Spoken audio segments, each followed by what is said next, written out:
Now is the time to get up to speed as fast as freaking possible. If you're going to buy businesses, go learn that. If you're going to do single family, you're in the right place for that. Don't wait. Get up to speed right now, because if you're trying to learn it in the thick of it, it's going to be too late. You've got to build relationships. You've got to know how to underwrite deals. You've got to, stub your toe a few times and get up to speed. You could literally create legacy wealth for yourself, your kids, their kids, their kids, and their kids. All right, I've got Rod Khleif with me. This guy has got 4,000 doors, $500 million, that's right, with a B, $500 million under management with his apartment complexes. This guy is teaching students all over the country how to buy that. What's up, man? Happy to have you here. I'm glad to be here, man. I'm really impressed with this incredible operation you've got going here, brother. Super. I had no idea all the different things you have your fingers in. It's really impressive. I know, dude. I gotta tone it down. We're actually, one of our goals in 2023 is to buy businesses. Like everything I've started has been from scratch. Yeah. So it's kind of easier to take something that's already there. Everything's going on sale, man. Everything's going on sale. A lot of people are like, it'll just be a blip. I think it's going to be a big deal. And there'll be deals in real estate. There'll be deals on businesses. There'll be deals in the stock market. I mean, everything's going on sale. So. Yeah, that's what I'm seeing. Yeah. And so, yeah, I want to talk with you. I mean, you've been doing multifamily a long time. Single family as well. Single family. Mm-hmm. And I know part of your story is that you lost it all. Mm-hmm. So tell me about that. Let me take you back. So I'm an immigrant. I was born in the Netherlands, wooden shoes and windmills, and immigrated when I was 6 years old with my brother Albert, my mother's Vansha. We ended up in Denver, Colorado, and we didn't have much when we got here. This was 1966. And I remember eating expired food. We shopped at an expired food store, true story. Drank powdered milk with our cereal in the morning because it was cheaper than real milk. And trust me, it sounds better than it is.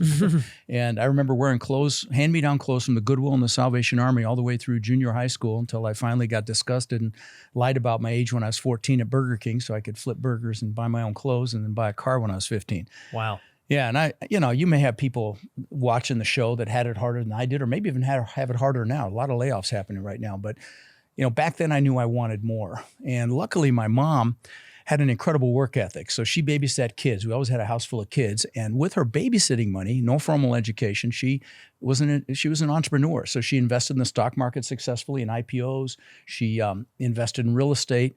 And her first real estate acquisition was a house right across the street from us. When I was about 14, she bought for about 30 grand from a family named the Jewels. I remember we played with their kids. And then when I was 17, so she paid 30 when I was 14. When I was 17, she told me she'd made $20,000 in her sleep, that had gone up in value 20 grand. And I'm like, what? You made 20 grand and you didn't do anything? Screw college, Mom. I'm getting into real estate. So I went and got my real estate broker's license right when I turned 18, which you could do back then with education. Now they got smart and you need some experience before you can be a broker and have your own office. But I was a broker and I was still living at home, and I was smart enough to go work for another broker, obviously, but I was still living at home. And my first year in real estate, I made about 8 grand. Okay. My second year, maybe 10 grand. But my third year, I made over $100,000, which back in 1980 was some pretty decent change. So what happened between year 2 and year 3 that caused me to 10x my income?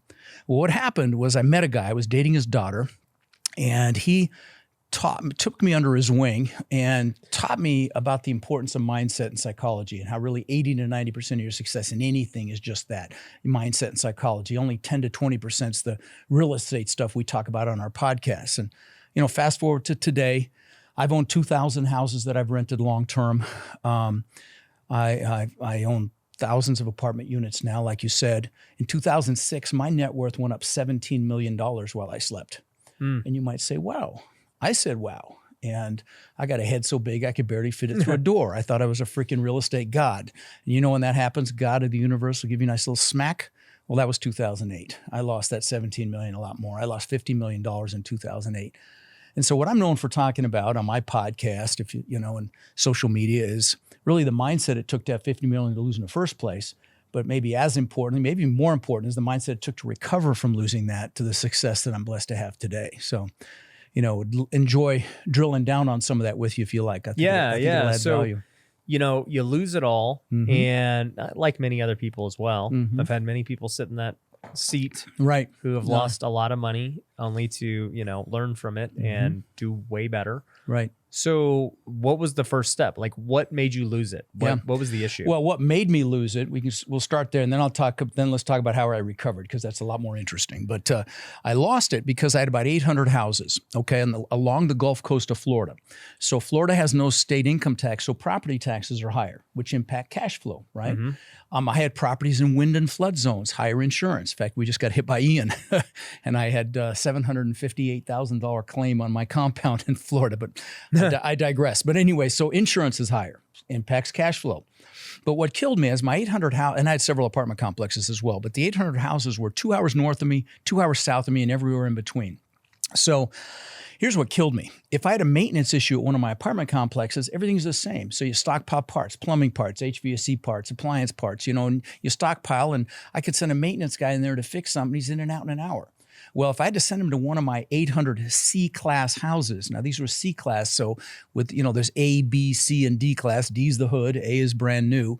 Well, these C-class houses, it's a tougher demographic. They're older, so you have a lot more maintenance. Yeah. So I had a lot of maintenance. And so if I had to send one to one of my houses, it's an hour and a half one way. They've got to go see what's wrong because every house is different. Then they've got to go find a Home Depot or a Lowe's where we have an account. And I don't know about you, but when Rod's happy ass tries to fix something, he ends up going to Home Depot more than once to fix it. And so, what took an hour at one of my apartment complexes took all day at one of my 800 houses. So that really killed my cash flow. Right. But then the coup de grace, as it were, was I didn't pay attention to tenant demographics back then. So, if they had a good job, they had decent credit, they paid the deposit, I let them rent. Well, what I discovered after the fact was a lot of my tenants were contractors, plumbers, electricians, drywallers, painters, roofers, which fell off a freaking cliff in 2009. There was no work. Yeah. And so, and then what's crazy, and people are like, well, I get haters online, like I'm sure you do. And they're like, oh, you were over leveraged. And I'm like, no, I was at a 30% loan to value. True story. Wow. Yeah. And I still crashed and burned. And, you want to hear what's crazy is by the end of 2009, my portfolio was actually upside down. It dropped more than 70%. Right. Yeah. So I was like, I'm done. But, So what happened there? Did you just give them back, or? Yeah, I ended up giving them. I had a lot of foreclosures. Yeah. Got my credit got destroyed. Right. I should have bankrupted. I didn't, but I should have probably. But yeah, no, it was ugly, man. I thought I was set for life. I thought 80 million baby boomers getting old and getting cold. I thought Florida. I honestly couldn't imagine like owning that many houses with that kind of LTV. And then we know what the market did. It did turn bad. Real bad. To just I couldn't refinance. I couldn't sell. I tried to sell the whole package at cost. Couldn't get any takers. Wow. Yeah. Because I didn't want to go into foreclosure. My credit, I still got a black card. I mean, I had perfect credit and all that. But yeah, so I get asked, how did you recover? So let's pretend you asked me that. Yeah. How did you do it? Yeah, that's it. And it's the same way. And if you're listening, it's the same way you're going to get there. And that is, first of all, I reassociated with my goals. I reassociated with what I wanted and why I wanted it. So, if you come to one of my boot camps, the first hour and a half is goal setting on steroids. Because how the hell do you get anything if you don't know what it is, right? You got to know what it is you want. You got to know why you want it. Right. And so you've got to create what Napoleon Hill in his book, Think and Grow Rich, calls a burning desire, right? And so you've got to, and why? Because you've got to push through that fear. You got to push through any limiting beliefs that you may have. You got to get uncomfortable. We all know the comfort zone's a nice warm place and nothing freaking grows there, right? So you got to do your goals. And so, yeah, and it's what's sad is people spend more time planning a freaking birthday party than they do designing their lives, and doing your goals is designing your life. And before we cut loose, I'll give you guys a resource. Those of you listening or watching, a resource week. I do this goal setting workshop, and I do it for free. I do it every year on New Year's Day, and I've got a guide you can download, and I'll tell you how to get there so you can watch it. But do it. Again, you're never going to get anything unless you get a clear map of what it is you want. So it starts there. Then the next step is you really have to make a decision. And I don't mean like a one dip a toe in the water or 1 foot in, 1 foot out kind of decision. I mean, you make a decision, it's freaking done, that you're going to go for it. And, the Latin root for the word decision means to cut off. A great analogy for a real decision is if you're going to attack the island, you burn your ships on the beach because you're taking their damn ships home. That's a freaking decision. Right. And that's what I mean by this. And then once you made that decision, you're committed. And when you're committed, you're like a train on a track. Now, if you're just interested, you're going to get knocked off track. So you've got to make that decision and get committed. And then with that commitment comes incredible energy, and you're able to push through, the inevitable obstacles that you're going to have. And so again, decision, commitment, and then you've got to take the first step. That's the bottom line. And sometimes that first step can be the biggest step of your life. Dr. Martin Luther King said, you take that first step in faith and the next step will be revealed. You don't have to see the whole staircase, but you got to take that step.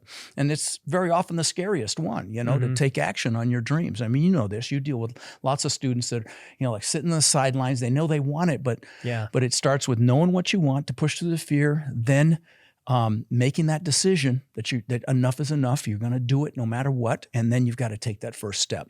And, and I don't know about you, but I get a lot of analytical students, and, they've got to check off every single box. And you know who you are if you're listening.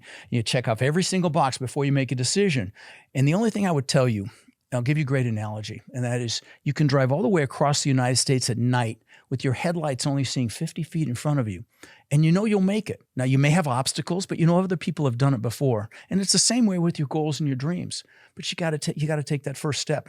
And I see it I'm sure you see it as well with your students, is in real estate, it's like the law of the first deal. Right. It's the scariest. It takes the longest. It's the most stressful. A lot of students are like, shit, it's been 6 months. It's been 8 months. I haven't got a deal. And then they get one. Next thing I know, they have 5, know? It's like they get past that first one. So that's the next piece, is to take that first step. And then, I would tell you to focus on your strengths. And I don't know if you teach this as well, but in my business, the multifamily real estate space, it's pretty much a team sport. I know flipping and wholesaling can be individual. You can do it by yourself, but multifamily syndication of stuff, it's a team sport. And, when you're playing to your strengths, and there are a lot of hats you can wear in my business. So you can be the one that finds the deals. You can be the one that analyzes the deals. You can be the one that, builds the relationships with brokers or with sellers and puts the deals together. You could do investor relations and raise money. So lots of different hats you can wear. And your strengths are your greatest assets. Don't try to build your weaknesses. I tell people, build your strengths and hire, align, or partner for your weaknesses. Some of the best partnerships I see in my space, in the multifamily real estate space, are an analytical person with an outgoing person. Yeah. I see it all the time, and they're fantastic partnerships. And so, and here's the important thing: when you're playing to your strengths, first of all, you love it, okay? Because if you're strong at it, you'll love it, and if you love it, you never work another day in your life. You're enjoying yourself, and so you're in the zone. And if you love it and you're playing to your strengths, you're going to be passionate about it. And to influence people, you have to be passionate. I know. I'm sure you tell your sales team that. I mean, you've got to have that passion. You got to bring that passion to the party. And if you love what you do, it's effortless. Yeah. So no, 1,000%. I think that, reminds me of a exercise that I learned in the book Good to Great, and they call it the Hedgehog Concept. And essentially it's these 3 circles of things that you want to go through if you're going to try and find something that you're going to be good at and just really love doing. And so the 3 circles are passion, talent, aka can you be world class at it? And then can this make you money? Right. And so for you, I mean, I can just hear from the passion, you love multifamily real estate, right? Like, I love real estate, period. But multifamily is the one I took. Yeah. Yeah. And it's like, okay, you're passionate about it. It definitely can make a lot of money and you're good at it. And so therefore having all 3 makes you able to fly to Las Vegas and come on a podcast and talk about it. That's it. And of course, spend way too much money spoiling my bride last night. But I'm glad I came because I hadn't had a chance to go shopping for her, and I was able to take care of that last night. But it gives you that freedom. It gives you that time freedom. And so it's a beautiful thing. But that passion is critical. And that's why, again, don't focus on your weaknesses. Just build your strengths. Even in any business, frankly. It doesn't matter if it's multifamily real estate. And then the next thing I would tell you is, let's talk about fear and limiting beliefs for a minute. When I immigrated this country, I was 6 years old. Like I said, didn't speak English, and my mom threw me into school. And so I found out what bullies were for the first time. So I got my ass kicked regularly. I didn't know how to fight back yet. And then my mom, proud Dutch woman that she was, thought it'd be a great idea to send me to school in wooden shoes and those leather shorts the Germans wear for Oktoberfest. So the next day I got my ass kicked again. And then, we had bullies on our street, and and she would chase him off with a fly swatter. So next day, butt kicking. And so, I came up with this belief system that I wasn't good enough. I used to ask myself, how can I show them I'm good enough? Which was a double-edged sword, because obviously it pushed me to success. But it also presupposed that I wasn't good enough. And a lot of people have these limiting belief systems. And, I'm not good enough. I'm not strong enough. I'm not smart enough. I'm not analytical enough. I don't have enough time. I don't have enough money. And here's the thing. If you know you've got one of those, even if it's just kind of lurking out there a little bit, I want you to remember one thing, and that is the acronym for belief systems is BS, and 99.9% of them are BS. But, we have some emotional thing happen in our childhood and we believe they're real. And so if you have one of those, what I would tell you is drag it out in the daylight with your adult rational mind and look at it and recognize that it's BS. And it'll take a few times, but it'll diminish just like mine did. And that's how you push through it. But again, that's why you need to really get clear on your goals, what you want and why you want them. So that's how you push through those fear and limiting beliefs. And maybe you've got a fear of failure as well. And I'm going to tell you, fear, regret, much worse than failure. There was this nurse in Australia. Her name was Bronnie Ware, and she was a hospice nurse. So she took care of patients when they were about to die. And she asked them a question, Ryan, and the question was, do you have any regrets? And she wrote a book about it. It's called The 5 Regrets of Dying. You know what the number one regret was? Not living the life I could have lived, living someone else's life, not doing what I know I'm capable of. I can't think of anything worse than that. So don't fear failure, fear that. In fact, I got to meet the billionaire owner of Spanx, the woman's undergarments, holds it all together, Sarah Blakely, beautiful human being. But she told me at a mastermind we were both at that her dad used to, she started with 5,000 and she was in Forbes about 6 months ago. She sold a big piece of it and she's worth well over $1 billion now. But anyway, she told me her dad used to ask her and her brother once a week, what have you failed at this week? And I thought, what a freaking awesome question to ask your kids so they don't fear failure. I call them seminars, by the way. When you have something go, that was a $50 million seminar. And, I've built 27 businesses so far in my life. I was amazed when I counted them. That's why we were commenting on your businesses here. And several worth tens of millions of dollars. Most spectacular flaming seminars. Okay? But we fail our way to success, right? When something doesn't work. As an entrepreneur, and listen, by the way, if you're watching this show or listening to this show, you're a freaking leader. There's no question. That's what you attract as leaders. And as a leader, and an entrepreneur, recognize that you only die when you stop swimming like a shark, okay? You got to keep moving forward. Right. And that brings me to the next piece, which is focus. The most successful people on the planet have the highest degree of honed focus, the best focus. The most successful people on the planet do. And, with focus comes clarity, and focus is power. And, I'll give you some examples of this, but I'll give you a great example. So, I was telling you my podcast is over 15 million downloads, and there's 2 podcasts that I listen to. I listen to Tim Ferriss and I listen to Joe Rogan. So I get both sides of the aisle, okay? And Tim Ferriss, and I mentioned that because he gets probably 15 million a week, because he's a huge podcaster.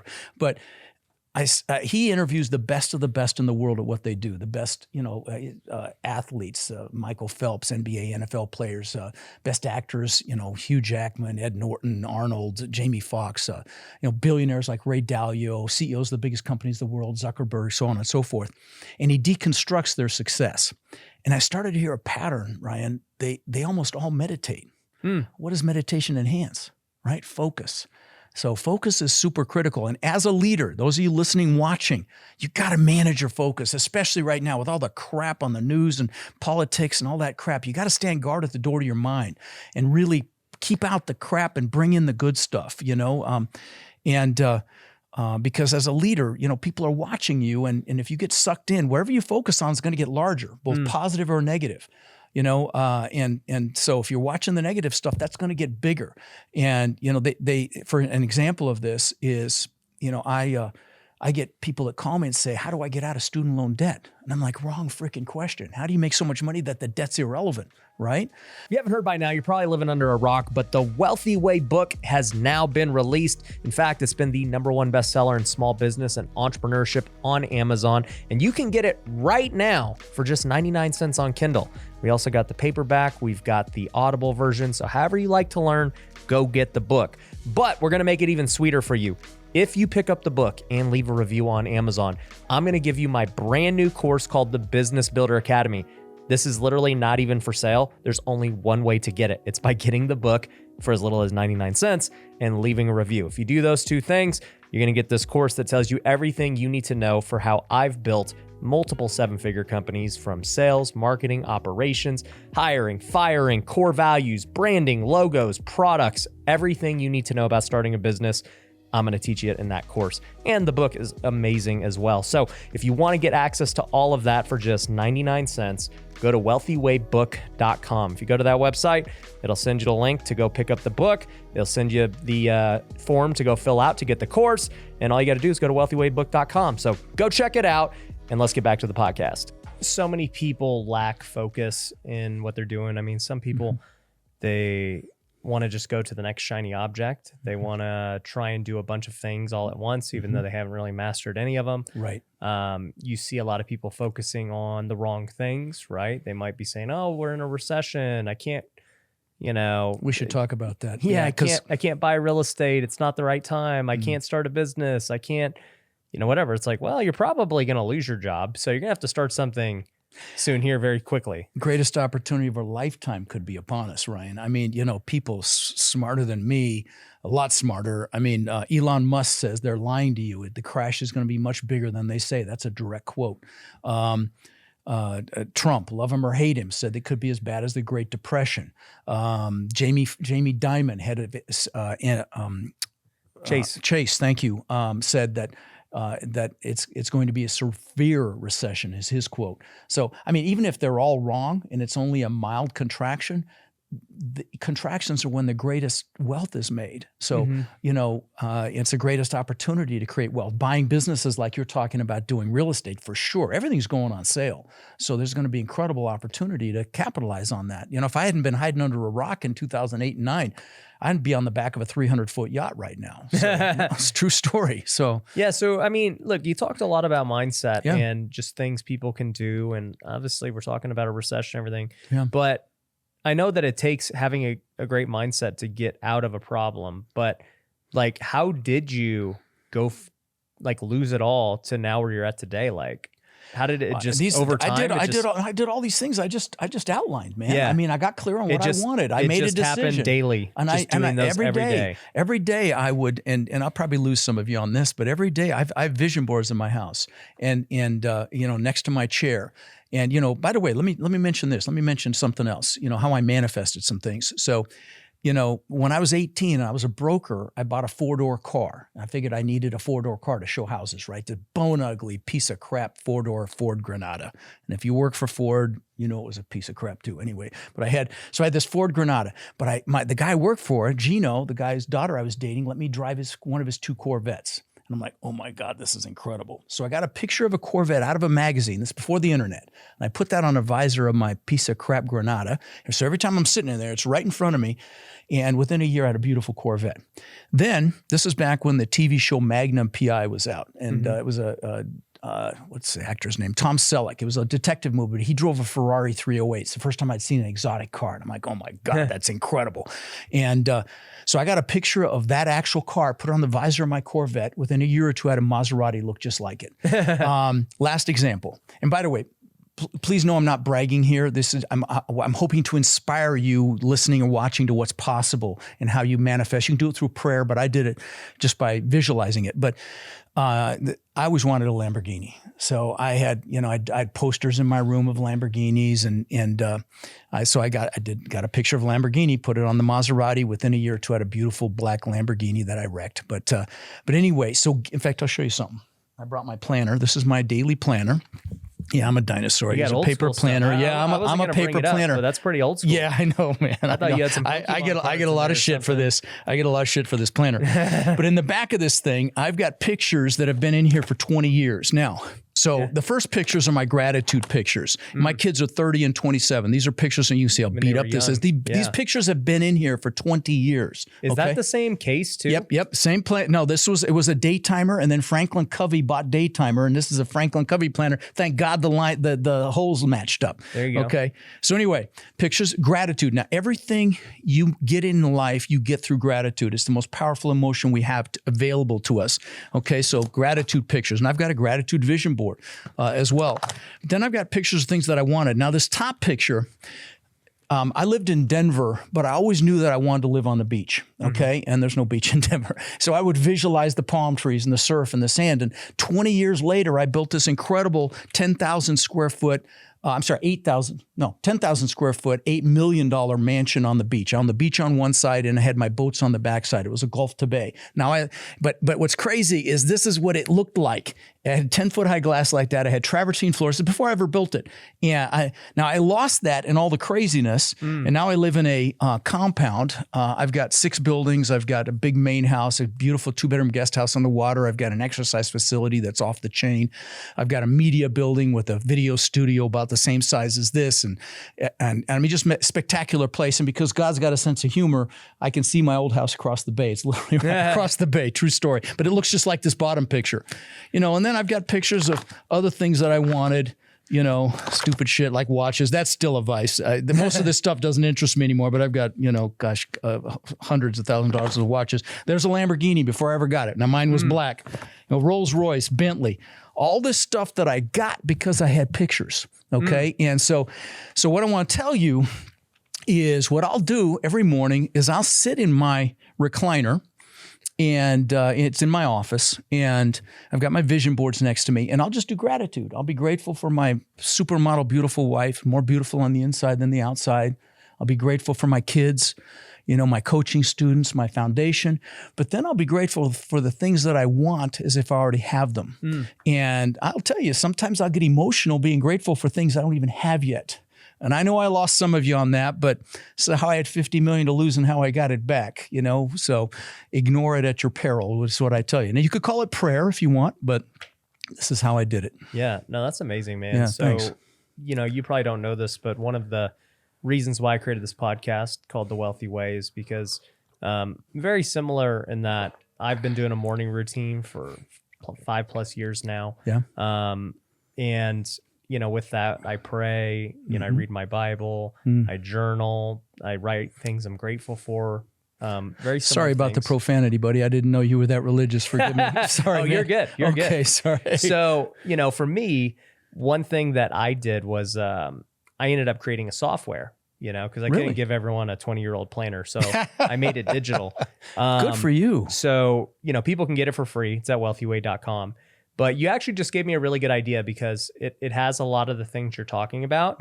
But a vision board is one thing that I did maybe when I was like 21 years old, and I never did it again. But I do believe in the power of it. If you look at the stuff that you're trying to achieve all the time, you are going to, eventually either get it out of your face because you're tired of looking at it, or you're going to achieve you'll have it. You'll have it. I have everything in this freaking book. Yeah. Except there's a picture of a 6-pack in the back. I don't have the 6-pack. It's under there somewhere, but I didn't get that.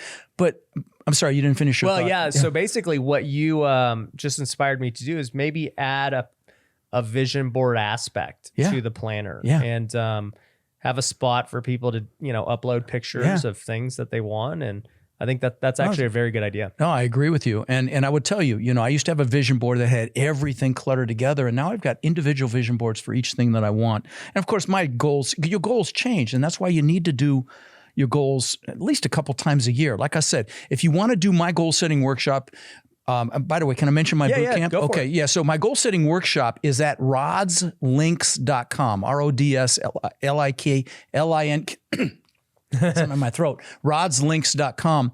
And at the bottom of that is a goal setting workshop. And what's also there, if you have an interest in multifamily, at the top is my boot camp website. And I did a really special deal if you're a peep of Ryan's here, because I did a Black Friday special on this. It's a 2-day virtual boot camp. I don't sell anything there. So it's 16 to 18 hours of training with nothing being sold. It's drinking through a freaking fire hose. I'm going to tell you about this business. But I did a Black Friday special, and I did a special special thing just for if you use the code Ryan, you can come for $47 freaking dollars for 2 days of training. It also includes some awesome bonuses. And again, nothing being sold. So remember the code Ryan when you check out at that bootcamp site. Now, if you're driving your car, and that's Rod's link, rodslinks.com. Now, if you're driving, text the word links to 72345 and we'll send you that domain. But again, text links to 72345 and remember the code Ryan if you want to come to my boot camp. It's January 21st and 22nd. It's every aspect of the multifamily business, finding deals, evaluating deals, syndicating deals, financing the deals, raising all the money you need for the deals, property management, hiring property management. And I spend a lot of time on mindset. You know, my students own upwards of 130,000 units. And I've only been teaching 5 years. I'm super proud of that. And so again, Rod's links, and remember the code Ryan, it's $47 freaking dollars. So there's no excuses. If you want to learn this business, there's no excuses. I cut out all the excuses, but anyway, but even if you don't want to come, at the bottom of Rod's links is the goal setting workshop with a guide you can download. I'm not going to try to sell you anything. You know, if you've got a spouse, have your spouse do the goal setting. If you've got kids that are over 10 years old, have them do it. You know, have them design their lives. You know, focus on designing their lives because that really starts the process, getting clear on what a person wants. And it's a lot of fun. It's really professionally done. Yeah, no, I love it, man. I love it. So let's talk a little bit about multifamily. Sure. And just kind of like what you've seen in your career. So I'll give you some background. For me, we were talking a little earlier, you know, we've bought over 500 units in the last, that's awesome. We started in 2021 and, you know, it's good. Right now we've been targeting basically like C to B. Right. Perfect. Just value add. Perfect. Trying to win that way. But, you know, the more I hang around big investors, the more I realize all these guys just want A. So listen, C to B is okay as long as you can actually convert it to B. Right. If you stay, and what he's talking about is there's 4 classes of properties, A, B, C, and D, like we talked about earlier. A is pretty much the brand new stuff, highest amenities. D is the scary stuff, the hood. And I've had D, and I'm going to tell you, avoid D. I mean, I've had people killed in my units, behind my units. I bought a whole block once, and they put concrete barriers at the end of the street just to slow down the drug traffic. Not stop it, just to slow it down. I mean, I've had holes cut in my doors. You don't want D, trust me on that. But the thing I would say about C, especially in the environment we're going into, is that's the demographics that are getting their butt handed to them right now. They can't afford the gas and the inflation that's happening with food and everything. So if you can convert it to B, no problem. But I wouldn't go into C if it's going to stay a C. That to me would be dangerous in this economic environment. Okay. So anyway. And then what are your thoughts on B?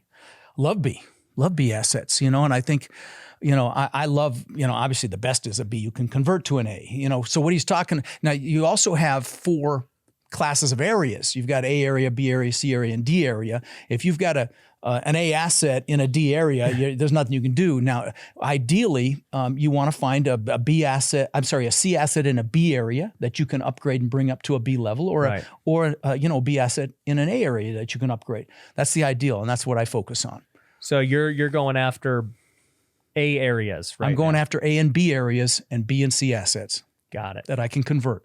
Yeah. And by the way, in my business, guys, in my business, the multifamily real estate business, the real estate is valued based on a multiple of the income. It's called the NOI, the net operating income. So the net income, the higher you can make that net income, the higher the value. And I'm sure you talk about this on here, but I'll give you a great example of this.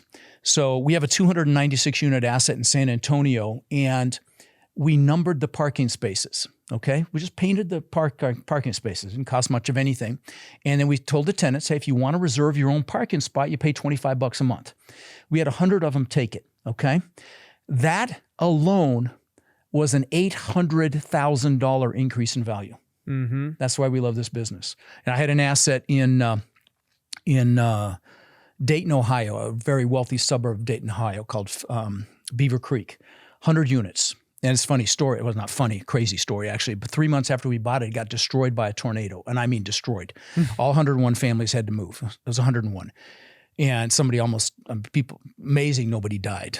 Some people got pretty seriously injured. They're okay. They had surgery, but no kids got injured, thank God. But anyway, in fact, I'll just digress for a minute. There was a woman that was taking her clothes. I got there the day after it happened. I flew in immediately. There was a woman removing all her stuff because all the power was out and everything was ruined. Right. And she said that she was sleeping on the couch and her son was up in his bedroom. And thank God for the early warning systems and all that stuff. And his phone had gone off. And by the time he woke her up, his bedroom was gone. Whoa. Yeah. But anyway, the reason I brought that up is we got a $650 rent increase when we rebuilt it. That was a $12 million increase in value on 101 units. Wow. Yeah. So that's why we love this business. See, with single family, or even duplex, triplex, fourplex, residential multifamily is two family, three family, four family. Anything 5 units or more is commercial, valued based on the income. But, residential, duplex, triplex, fourplex is valued based on comparable sales, which you really don't have a lot of control over. So you can't ramp the value like you can in commercial real estate. Mm-hmm. But, a common strategy in my space, it's called value add. You buy a value add deal, you improve it, and you raise the value, and then you refinance it, give your investors your money back, and everybody's happy. Yep. Yeah. Yep. Yeah, and that's been our goal. Obviously we're still very early in the deals, but the more I look at it and the more I because I came from the fix and flip space. Sure, so I'm used to just fixing up junk and dealing with all the crap that we're talking about. Sure. But the more that I just hang around people like you or Cardone, everyone else, I'm like, yeah, I see why they like B and A.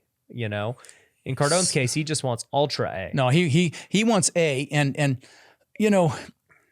I'm a little worried about his model. Love him. I haven't had him on my show 3 times. Funny, I laugh my ass off every time he comes on. But, he's banking on rent appreciation. Yeah.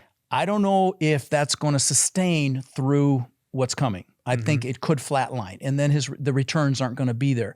In ours, and listen, he's smarter than I am. He's got his own jet and his own helicopter, so who knows? I could be all wet, but I like an asset where all I have to do is improve it to get it up to the rents that the other units, that other properties are renting for. Yeah, you don't need appreciation. I don't need appreciation. I don't need the rents to go up. Exactly. And so, but listen, he's gonna kill it on those deals. It just may take longer than he's anticipating. And he probably knows this, but his assets are gorgeous. I mean, they're spectacular. They're A+.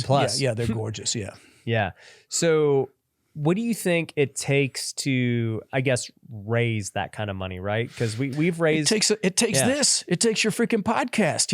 If I mention a deal on my podcast, our dance card fills up instantly, because... here's the thing, and I'm doing a course on raising money right now, actually, and so I'm investigating a lot, and I've raised a lot of money. But the bottom line is, in my business, and I tell my students this, I've got students that have award-winning podcasts. I've got students that have the highest number of meetups in the country. I've got students that have Facebook groups that are killing it, LinkedIn pages killing it, YouTube channels killing it. But here's the thing, and I just did a course on this too. It's called Crushing It in Social Media.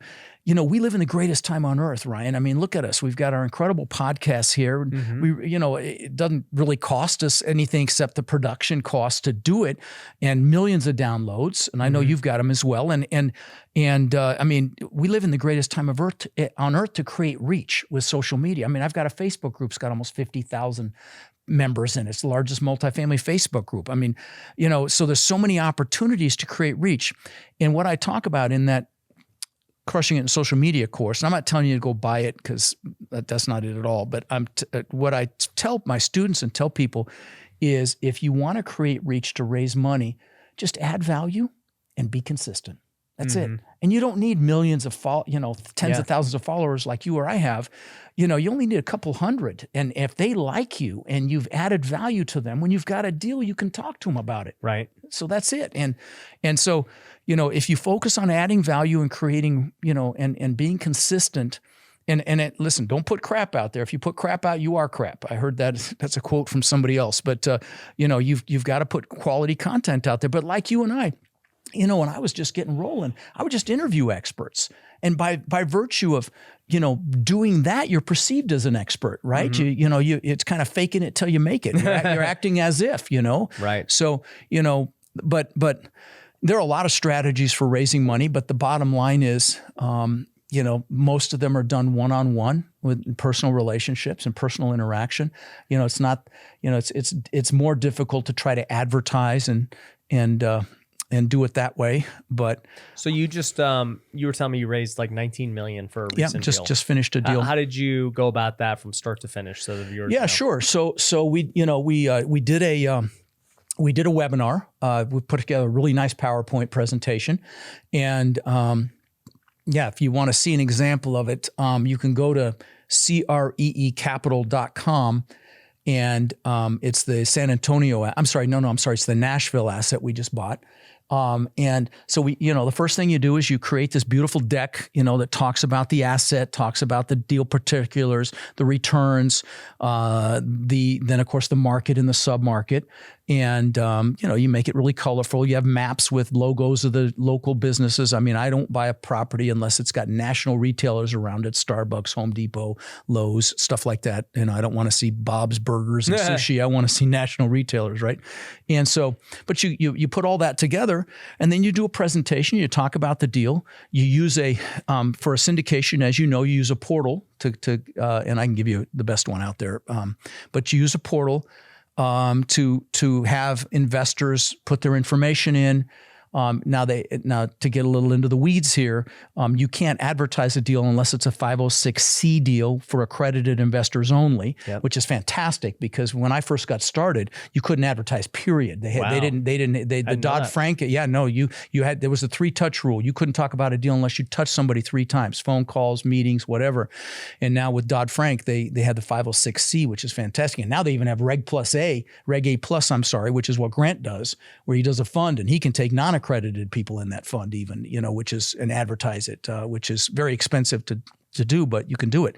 So anyway, I talk about it on the podcast. I talk about it to my students. I talk about it at my boot camps and that's how I get people interested. And then I've got a team. So you're purely going off of like social media essentially. That's it. To raise no advertising. I've never advertised, and we've raised, I don't know how many I would get if I were to guess. Probably 9 figures at this point. Oh yeah. Yeah.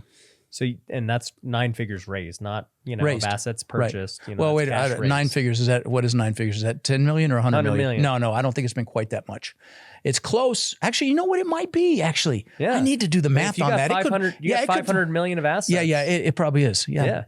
20%. I don't brag about that very much, just so you know. And it's actually about 400 million, just to be precise. Okay. Yeah. But So you strictly doing social media, which is just the same as Grant. It's the same. Well, I add value, man. My boot camp's $47 freaking. Okay. Right. And I don't sell anything. And that's the truth. Now, of course, if you want to look into my coaching, you can. And I just find whatever I give, I get back. Yeah, you're giving a ton of value, and people will work with you one way or another. Absolutely, and that's the whole point. Like you do like the same podcast, thing. Yeah. Things like the free planners and softwares. There is no upsell to it. Right. It's just, hey, if you like it, you'll probably like the other stuff we do. We're changing lives, man, and that's why I'm here away from my beautiful bride for 3 days, because I freaking love what I do, and that's why she puts up with it. I work Sundays sometimes, and when again, like I told you guys, when you love what you do, work is play, and you never work another day in your life, right? Right. So, what would you say is the future for 2023? Like, I mean, we're talking about this recession getting nasty. What do you think happened with rates? What do you think's happening with all this? Rates going to continue to go up. And I will tell you something else. Elon Musk just was quoted. I mean, he's the richest guy in the world, so I got to kind of listen to what he says. And he just said that if they don't drop the rates immediately, it's going to really be ugly. And they're not dropping them. They're going to continue to go up. They've already said they were. They're going to continue to raise through 20.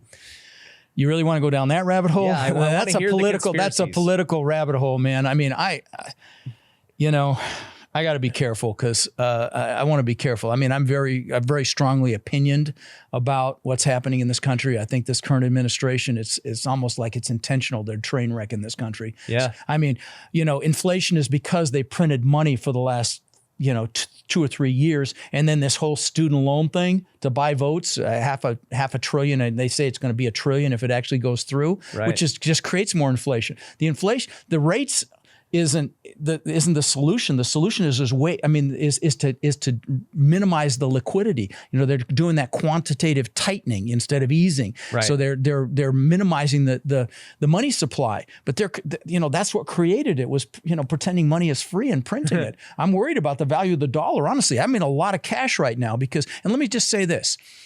I'm a real bear. I think it's going to be ugly, but I'm not saying that for you to be afraid. I'm saying that for you to get freaking excited, because there's going to be incredible opportunities. So how do you get ready for that? You get in as much cash as you can, or realize this.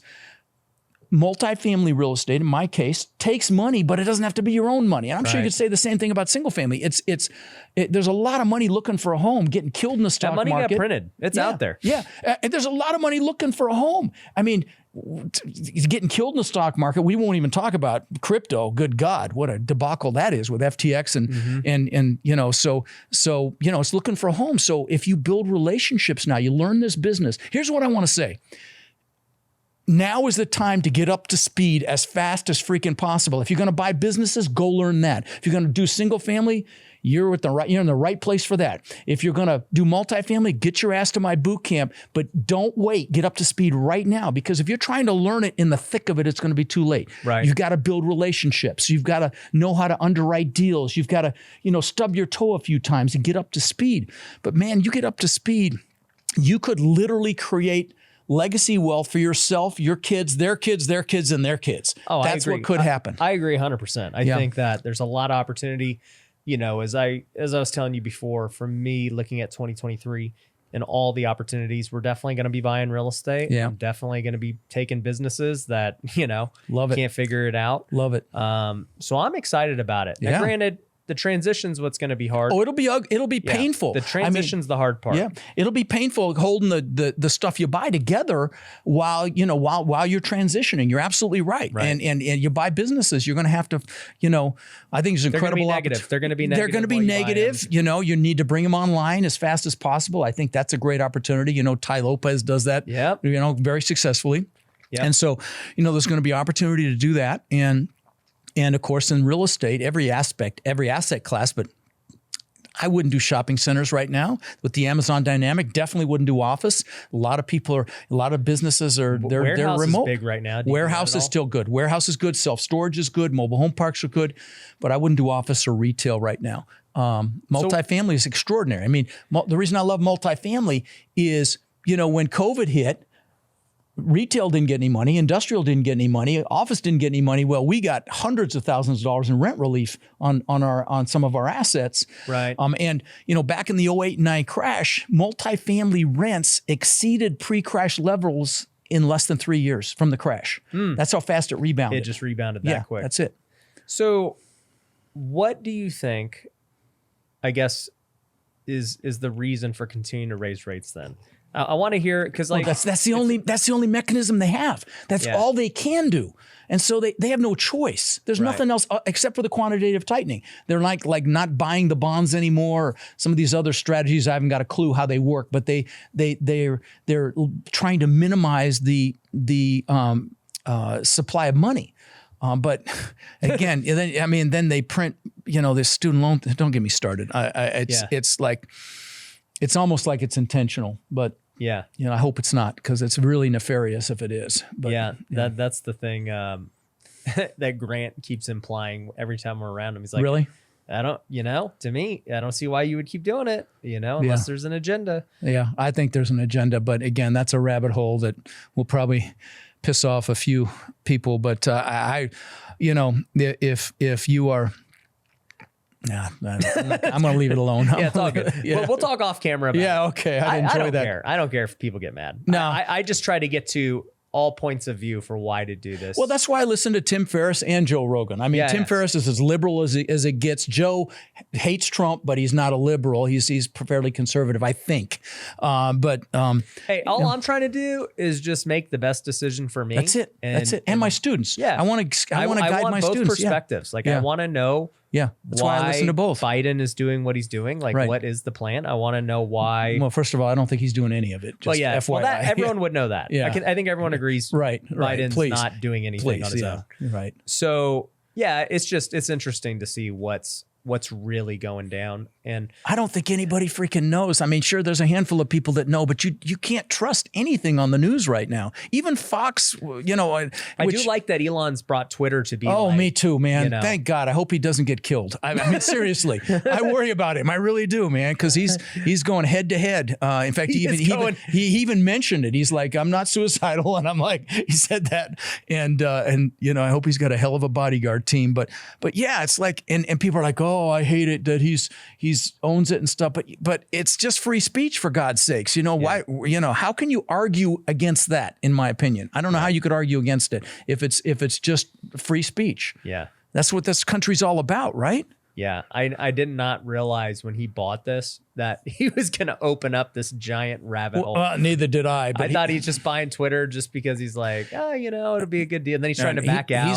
He's a smart guy. I actually, you know, there's that, is it WeChat in China? Yep. I mean, you can pay for everything. Yep. It's like you Super can't app. live without it. It's a super app.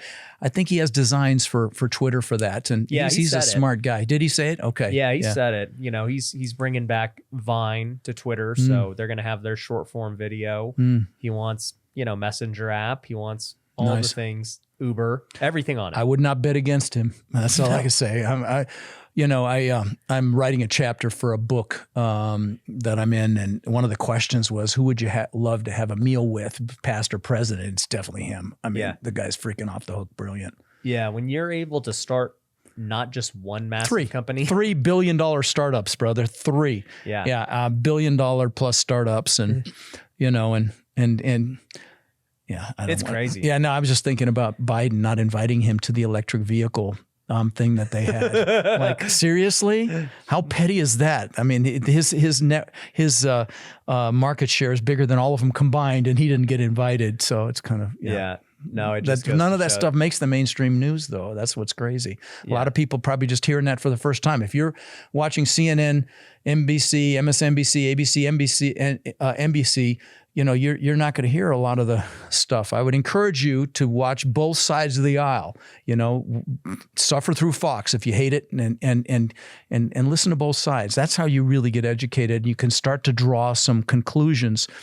But there's a huge political influence, as we all know, on not just media but social media as well. So that's why Twitter is so exciting. And like I said, for me, I just want to know all the information to make the best decision for me. That's it. I don't care if somebody has favor or it's rigged or anything. I just want to know. Right.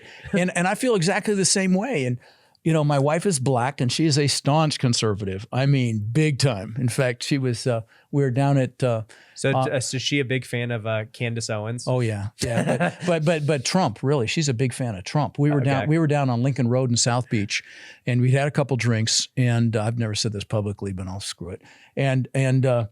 And she sees a guy with a Trump hat, and he was videoing. She's like, yay, Trump. She'd had a couple drinks, and he interviewed her. And it went viral on TikTok because she talked about how she loved that Trump is against sexual trafficking, you know, human trafficking. And she's beautiful, so obviously that didn't help. But it went viral. It had like 2.5 million views. And then they took it down. And all she did was say she loved Trump, and she loved that he was against human trafficking. Why would that be censored? Help me understand that. Yeah. Makes no sense. TikTok took it down. Yeah, TikTok took it down, yeah. It's crazy. Anyway, yeah, so. It's crazy. Yeah. Well, TikTok's got its own agenda. Yeah, well, yeah, that's a whole nother rabbit hole there. Yeah, that's a whole nother one there with the Chinese. Yeah, wow. But what are you seeing with like development and everything? So like, I'll give you an example. One of my friends is one of the biggest, he actually is the biggest developer in Vegas. And so they build all of the massive A+ multifamily. Nice. 9-figure deals. Nice. And so he raises hundreds of millions a year. And, you know, he raises it from Wall Street, right? That's how he does it. That's how he does it. Okay. Yep. And, you know, it got me thinking too. I'm like, dang, dude, like, okay, social media, definitely great for what you and I are doing, what Grant's smaller doing. Stuff, 50, 60 million tops. And he was telling me, he goes, dude, I mean, they won't even look at your deals. It's too small. Right. Right. And I'm thinking, but you're going to pay a pretty good percentage, so the numbers really have to pencil out. But listen, I'm tracking you, and I'm thinking about it myself. Is to get in with a Wall Street house to raise hundreds of millions. Because I will tell you, it beats the hell out of the stock market. It's secured by real estate. It beats, They're looking for investments. Oh, I know they are. Yeah. And now, and I'm going to tell you, in the current economic environment that we're in, raising money for development is much, much harder than an existing asset. Which he's saying. Yeah. And he's saying it's very hard right now. Right.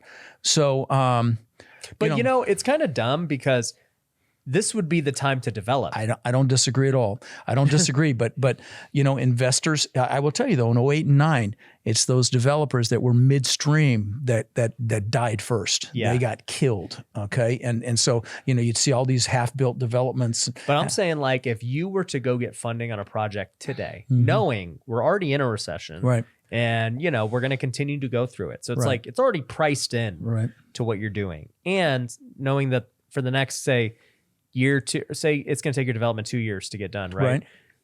If we are in a recession, you're going to get cheaper labor, cheaper materials, everything's on sale. You're going to come out of the recession 2 years from now. Hopefully. Yeah, hopefully. Yeah. And like, to me, it seems like if you could get development approved right now, this very moment, that is a extremely safe play. I don't disagree. If you can raise the money. Yeah. That's the caveat. And so, and that is the big one. Because I'm going to tell you, Ryan, finding the deals is what was hard these last few years. Now it's going to be the money. It's going to be the money, both debt and equity. Right. We're looking at an assumption right now, and that because, you can still assume loans and you have to raise the capital, but it's going to be raising the money that's the challenge. And here's the thing again that I want to, those of you listening, I want to caveat is exciting stuff is coming. Warren Buffett's famous quote: "Be fearful when others are greedy, be greedy when others are fearful." Okay, there's been a lot of greed these last couple of years. A lot of questionable deals were done, deals that were done with operators that were brand new to the space, have never gone through a contraction, and they could have their butts handed to them. But again, be greedy when others are fearful, and fear is coming. There's a ton of layoffs happening right now. Facebook laid off 11,000 or 10,000. Amazon. Can you believe that? That's shocking. That was shocking to me. Right. And they laid off 10, 11,000 people. And, all of the tech companies are laying off. All big car manufacturers are laying off. So there's a lot of layoffs happening. And I think there's going to be a lot more. And so, certainly a lot of the big banks are as well. They're mortgage departments because real estate's slowed way down. It's cost double to buy what you could have bought a year ago, in the single family space, and commercial has gone up too. We bought an asset a year ago. There's 3.2% interest. This last one, Nashville, was 5.4. Mm-hmm. That's a significant increase. I mean, and when you're talking about a multi-million-dollar asset, that is a big deal. And so, a lot of these deals that were done the last couple of years were done with bridge debt, which is like the hard money lender equivalent in the single family space. That's what bridge lenders are. And, for the most part, now there's some big national billion-dollar companies, but still it's very onerous debt. It's adjustable rate mortgages. It's short-term, typically 3 years, sometimes 3-1-1 where you can get 5 years. But even, and you had to buy, this last year, you had to buy rate caps. Prior to that, there weren't even rate caps. We were looking at an asset in San Antonio that the guy, his reserves with his bridge lender went from $8,000 to $80,000 a month. Whoa. Yeah. And we unfortunately couldn't buy the deal. It didn't make sense for us, but there's going to be a lot of that. And so there's going to be a lot of opportunity. Even if it's a milder recession, those deals are still in big trouble. I think there's about 60 billion or something in those that are maturing that they don't think are going to be able to refinance. Because, when you buy an asset like that, a big asset, you've got to take a look at what your liquidation event's going to be. If you're going to sell it or are you going to refinance it in 4 or 5 years? What's the interest rate at that point if you're going to refinance it? Because you've got to meet debt service coverage requirements. The debt, the property's ability to service the debt. Or what's the cap rates? Are you going to be able to sell it? Let me give you the definition of a bad day. You do a short-term loan right now, and you've got a nice cash flowing asset, and the value's not there, so you can't refinance it or sell it. That's a bad day, right? And so I think there's going to be quite a bit of that as well. People that have to sell, not people that want to sell. Mm-hmm. So, again, it's opportunity. What do you think about, you see these companies, I think it was JP Morgan saying, we're going to buy $1 billion of single family in 2023. Did they say that? Yeah. Well, I mean, that model, God, I could have done that back in 08 and 09. It just, I was hiding under a rock at the time, and I wish I wasn't because, You're licking your wounds. Yeah, that was, man. I totally was. And there were a lot of big players. That Blackrock came into the picture there. Fortress came in. They bought thousands and thousands in Vegas, in California. The places that got hit really the hardest, like Vegas and California and Florida, they bought thousands and thousands of homes. It's now a proven model. So, hey, they're looking for returns just like everybody else is. And they know that if they can buy houses at cents on the dollar and rent them out, the returns are there. They've got to meet, they've got to keep the money moving. They've got to keep that money moving, and they've got to get the returns for their investors. So, you want to go conspiracy, BlackRock owns the largest share. They own everything. Pfizer, Moderna, all the media companies, including Fox, all of them. And so, you want to go conspiracy. But I was reading a thing the other day. It was like, I don't remember the exact details of it, but it was something like BlackRock manages like $17 trillion worth of things. And I was like, there's $17 trillion worth of stuff in the world. That's a lot of stuff. And these guys have their hands in all of it. So, yeah. They have some incredible power, incredible control. And again, you want to go down the conspiracy rabbit hole, that'd be a place to look. BlackRock. Yeah. Well, these Vanguard, these huge, giant organizations that have so much power. Yeah. So, I mean, everyone listening to this is probably like, dang, dude, this is scary. No, don't. Please. That's not what I want. Get freaking excited, man. Get excited. Again, you don't need your own money. You got to have money, but you can raise the money. So that's why you got to get up to speed as fast as possible. You got to get good at finding deals. That's it. You got to get good at building relationships, finding deals, and all of that. So get up to speed now. Don't freaking be here 2 years from now saying, I wish I'd have listened to them when they talked about this. Well, and the beauty about now versus, 12 years ago when we were talking, 14 years ago, is that today, right?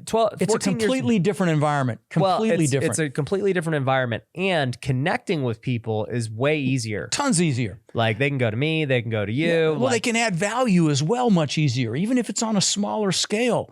And so, or build relationships. Start your own meetup group. I don't care if it's 5 people when you meet at first. So start talking shop, and more people will come and bring in. That didn't exist 15 years ago. Exactly. And so, if you listen to my podcast, and by the way, I hope you'll check out my podcast. It's also on rodslinks.com. It's called Lifetime Cash Flow Through Real Estate Investing. It's the largest commercial real estate podcast in the world. I'm blessed to say it's not ego, it's just truth. But let me mention one other thing.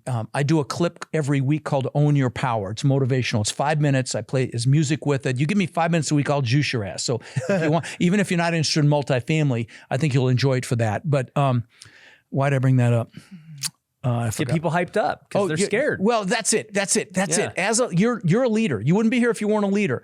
And as a leader, you gotta pay attention to your focus. So bring in my stuff, or go to YouTube and watch motivational videos and whatever you got to do to keep out the noise and the crap, so you can focus on and get very clear on your goals. Get very clear on what you want. That's what you focus. Get pictures around you. I've got pictures on my walls of the things that I want now. I've got my vision boards. I've got them in my exercise room. Put that stuff around you, and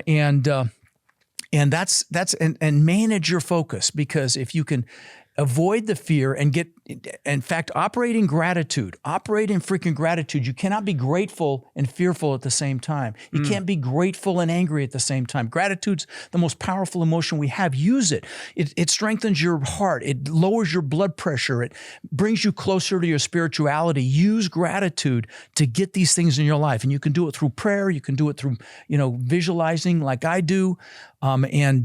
It's incredibly powerful. Let me share one story if I could. Yeah. It's along those same lines. So I told you about that house I built on the beach. I mean, this place was spectacular. 10,000 square feet, 3-story, big spiral staircase up through the middle, elevator, wine cellar. Again, I owned the beach on one side. I had my boat lifts on the back side. It was a Gulf to Bay, sliced through an island. I'll land the plane. Oh, giant waterfall from the second floor balcony into the pool. I mean, you had to walk through the waterfall to get to the pool. Pool was in magazines. And you built this? I built it, yeah. Wow. And I had like $50,000 worth of trees that went out over the pool that bent out over the place was magnificent. In fact, on the second floor, I had aquariums built around the aquarium around the staircase that cost me almost 200 grand. So this gives you an idea of the house. So I worked for this thing for 20 freaking years. Okay. True story. 2 months after I moved in. So 20 years, 2 months. 2 months after I moved in, I'm floating in the pool at night and I'm looking up at this testament to my ego, which is really what it was. It was to prove the world I was good enough. True story. And I got depressed. And I don't mean a little depressed. I mean, I got really depressed. I'm like, what the hell? I've just achieved success. I mean, I had the Maserati in the garage. I had 2 Mercedes. I had the boats, the jet skis, beautiful family inside sleeping. How could I possibly be depressed? Well, what I realized is there were 3 things going on. First thing is, don't achieve a big goal without having other goals lined up behind it. You know, like the good book says, without a vision, the people perish. You need a vision for the future, which is why the goals are so important. And those, you need to do goals 2 or 3 times a year minimum because they'll evolve. My goals are much different than they were when I started. So that's number 1. Number 2 is it's never about the goals, okay? You need them to create that burning desire to push through fears and push through limiting beliefs and to get uncomfortable. But it's really about who you become on your path to the goals. Happiness comes from progress and growth. It doesn't matter how much progress or growth you have. If you celebrate what you did the previous week, you're happy. And by the way, if you do my goal setting workshop on rodslinks.com, at the end of that, I do a 15-minute weekly planning process. I'm really proud of. It's how I manage 2 large companies at the same time. And one of the pieces is to celebrate what you did the previous week, consciously pat yourself on the back. Because if you're celebrating your progress, you're going to have delays, you're going to have setbacks. But if you're celebrating your progress, you're happy. Okay, because happiness comes from progress and growth. So that's the second thing that was going on. But the third thing that was going on, the big one, was I was totally focused on Rod. Show the world I'm good enough. Show the world I matter. Rod, blah, blah. Anyway, so that's the year I met Tony Robbins because I went and bought some books. I'm not going to, at the time I didn't believe in counseling and I wasn't going to go lay on a couch. And so I bought some books and now I do believe in it, by the way. But at the time I bought some books and one of them was Tony's book. I mean, I got a lot of sales leaders back there and Tom Hopkins and people like that, people that you would equate to Grant Cardone right now. And I read Tony's book. I'm like, man, I really like this. So I went and saw him live in Fort Lauderdale. This is 22 years ago. And I saw that he fed families for the holidays. Yeah. And I'm like, what a concept, do something for someone else. I'm embarrassed to say that I had to be 40 to get that memo.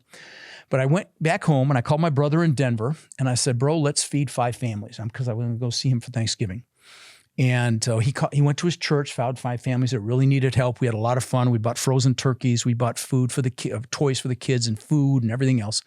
3rd family changed my life. We go up to this row house. It's like a 4-plex, shitty 1-bedrooms because you got to walk through the bedroom to get to the kitchen, which had the bathroom office. So it wasn't even really a 1-bedroom. There's a woman in there with 5 kids. So she's come out. She sees all the stuff on the porch and the toys and the frozen turkey and everything. She starts crying and her kids come out. 2 of the older ones start crying. I start crying and I'm freaking hooked. And I'm blessed to say in the last 22 years, we've fed over 130,000 kids in Sarasota and Bradenton, Florida. We've done tens of thousands of backpacks filled with school supplies to local kids that don't even have the basics. We just did 1,800 a couple months ago. We've done tens of thousands of teddy bears to local police departments for officers to keep in their vehicles in case they encounter a child that's been traumatized, they can comfort the child. And I don't say this to brag either, but I know if you're listening and you've got a lot of listeners that are young, they got blood dripping from their teeth, they want this so freaking bad. If that's you, listen up. Okay, you might say to yourself, yeah, you had money, so you did it when you have money. No. Find a way to give back right now. Mm-hmm. And see, Tony Robbins calls it the science of achievement versus the art of fulfillment. Achievement's a science. You want to learn multifamily, get your butt to my boot camp. You want to learn single family, you're in the right place for that. But it's a science. There's no secrets. I mean, there's a blueprint or a map. You come, I'll give you the blueprint or map. You just like you would, and you just got to go do it, right? You got to take action. But fulfillment is an art, okay? You've got to figure out what juices you. For me, it's kids. Maybe for you, it's the elderly or animals or the environment. And you give back right now. Don't say, I'll do it when I have money. Do it right now because the money will come faster. That's how God works, right? Whatever you give, you get back. And so, we've been taught to achieve to be happy, right? Like we can't be happy until we've achieved. That's kind of a U.S. thing. I'm going to tell you, and this is a play on words, but it's an important one. If you give back right now, you're happily achieving. And, I interview people on my show that are extremely wealthy, gazillionaires. And, And I can tell if they were like I was before I had that epiphany back in when I was 40. And I feel sad for them. They may have a lot of money, but they're not truly successful. Right. They're not fulfilled. Yep. And so if you're listening and you don't have any money, go give of your time. Just do something to give back. I gave the guy in the bathroom on the way here $100 today. And it made me feel fantastic. Just the guy in there didn't expect it, folded it up so he didn't know what it was. And I gave it to him. I didn't want to be there when he opened it.